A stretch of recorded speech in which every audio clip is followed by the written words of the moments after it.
When the pandemic hit, all of our schedules were thrown into disarray and all of the habits we had built to keep our lives moving were thrown out. This, along with the growing demand for mental health services across the globe, was what inspired the creation of Observo. Observo is a web app designed for users who want to begin rebuilding those habits, gamify the process, and gain a greater insight into their own mental health. The central mechanic driving the project involves the user creating a list of daily habits. The list can consist of habits that are either self-defined or chosen from a list of healthy habits. These are designed around habits that have been proven to improve mental health. In conjunction with the habit feature, the user can also log their mood.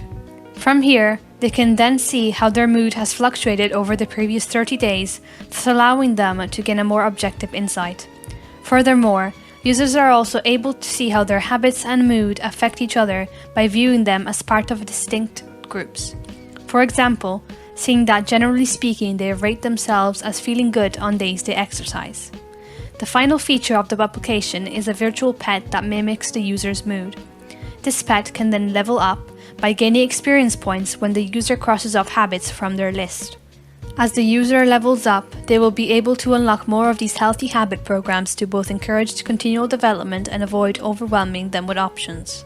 The project was designed with two different methodologies guiding it.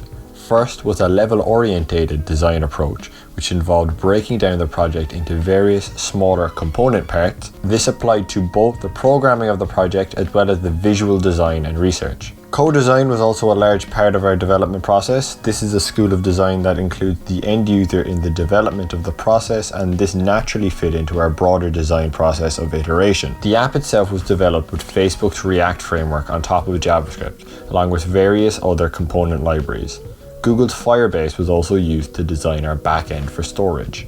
The project was continually tested on users throughout the development, but once it was completed, a larger round of testing was done before completion to ensure our final solution was as effective as possible. That version is now live and online for any member of the public to use with the link or QR code below.